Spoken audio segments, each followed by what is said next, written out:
Tommy Shaw qui est avec nous. Et lui, on le connaît très, très bien, Lawrence Gowan, évidemment, qui est de passage, qui vient de se joindre à la formation. It is great to have you guys here in studio. Did you understand what I just said? I understand. When you pointed to him, I think I got that. I said that, well, we're very familiar with Lawrence, obviously, in Canada. Yes. You know, I mean, he's just like swept the Juno Awards and just been renowned for many, many hits and platinum albums and all of that good stuff that comes with working hard. But now he's part of this huge phenomenon. I mean, this is like a historical band. Oh, it is. It's so great to bring it to Canada now, too. You know, we've played 174 shows together. It's unbelievable. Yeah, so we're very excited about it. I want to talk about the history of the band, the magic of the band, you know, the fact that the fans have been so loyal over the years. But I want to also talk about the fact that you can stand backstage and see this guy on stage and say, hold it, who is this guy? Where is he from? Is that what happened? Explain to me a little bit how Lawrence came. Well, when we played here in 1997, he played before us. And I just remember, I'll never forget being back in the dressing room. And, you know, normally when someone plays before you, it's, you know, they get a pretty good response. But the big response, you know, that's supposed to be for us. Hey. So we're in there, and I hear the place going, someone was talking to me, and I heard this place, the thundering going on in there. I'm like, what's going on out there? So I went out there, and he's out there all by himself with the piano, getting the same response that we get with a huge production out there. And then he came back, and we met him backstage, and it was really nice, and I was familiar with who he was after that.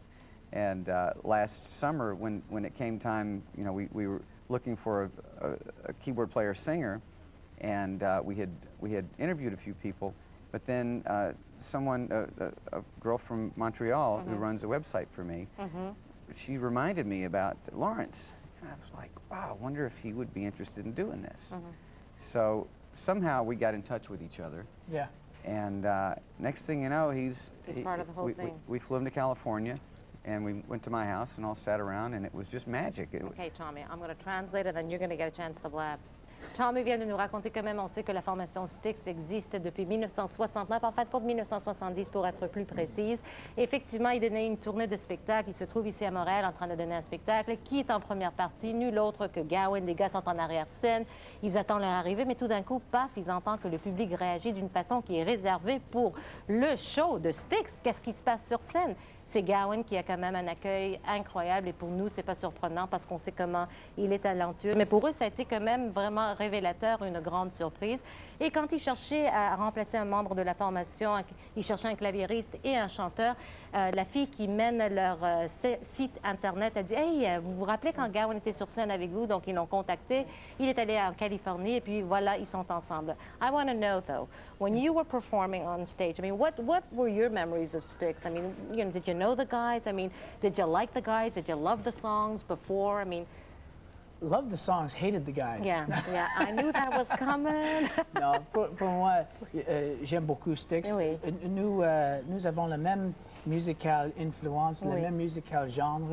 Oui. Et quand j'ai commencé avec ma carrière de musique, j'ai joué avec un groupe qui ressemble Styx un petit peu, il s'appelle Rheingold, mais ma carrière développée comme un artiste solo. Mais à la Centre Molson, quand je regarde Styx, c'est quelque chose de très curieux. J'ai l'idée, you know, si je jamais joindre un groupe, ça c'est le type de groupe que je veux joindre. Tu étais confortable avec l'idée de faire partie de ce genre de formation? C'est juste l'idée. L'idée qui vient. Et après, je vais à Angleterre pour deux années. Je joue quelques fois. Et en Angleterre, à la Princess Diana Memorial, j'ai vu Todd Zuckerman, le batteur, qui fait partie de la formation, avec nous. Okay. Il me regarde encore et c'est une autre connexion avec Styx. Et quand je retourne à Toronto, c'est curieux. J'ai l'idée, you know, I'd like to join a group. Tommy me téléphone et je semble Styx, c'est une bonne groupe. C'est une excellente formation. The musicianship in Styx, I mean, we can talk about the hits, which are, you know, countless hits, and your adoring fans will sing them with you, but I mean, it's the musicianship also that was just so incredible with the group. I mean, there were great terms used to describe you, and then there was like, I believe that there was something that said, that there were these pompous arrangements because they were so huge, and you really had to be a top-notch musician to be part of this kind of a band. I mean, you have to be swift. It is, it's right? Still that way. And that's one thing we get asked, because we do play a lot, and we've played, we've toured for many years. People ask it, do you ever get tired of playing the same songs over and over? And you can't play those songs tired. You cannot get through those songs halfway. It's all or nothing, because there's it's big vocals, it's a big arrangement, it's challenging to play and sing it at the same time. And our show, we're an entertaining kind of band. We're not just kind of standing there like studio musicians. So it is a big challenge every night. And the way that we perform, it's electrifying with the audience. So we get this energy back from the audience. So that's just a Styx experience. But what do you guys respond to the expression that we're always, times have changed. I mean, people don't want to see the same thing, and yet, everything old is new. When you start seeing, I mean, kids are doing remakes of all the old songs. Of course, the newer generation thinks it's new material and stuff. But I mean, so what's your answer to that? I mean, do people, want to see just new, or people really want to see what's good? They want to see a live concert experience that's full of incredible energy and resembles exactly what they heard on record, in that it has the same spirit as that. And this band is able to accomplish that night after night. As you said, we've played plus de 175 shows. Every night I'm entertained by the other four guys I'm on stage with.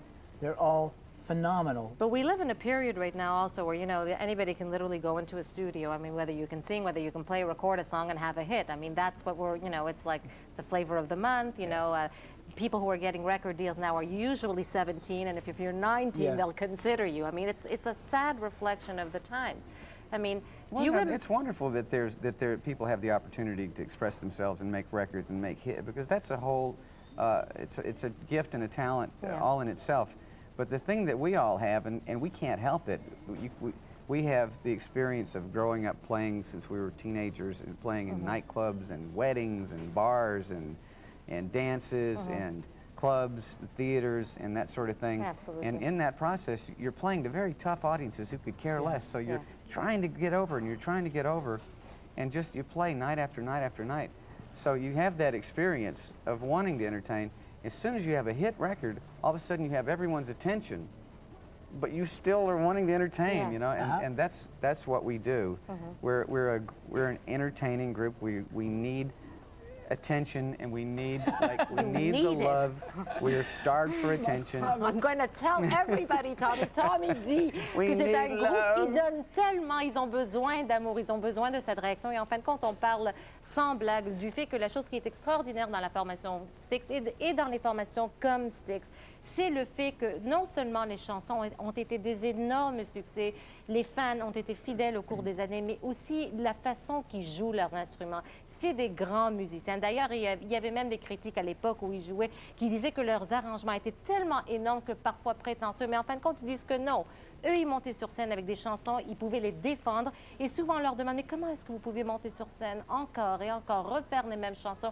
Vous n'êtes pas fatigué, au contraire, parce qu'à chaque fois qu'ils montent sur scène, ils redonnent quelque chose de différent. Et grâce à l'énergie qu'ils ont du public, ils peuvent vraiment donner encore au public. Et Larry disait tout simplement que des fois, il est sur scène en train de jouer, il regarde les autres membres, il dit « Wow, c'est comme un show pour moi aussi ». Et c'est intéressant de souligner qu'il fait partie du groupe maintenant, mais que dans sa tête, il s'est dit lui aussi « Si jamais je pouvais faire partie d'un groupe, il me semble que ça serait intéressant de faire partie de Styx. Do you believe in destiny? Do you believe that people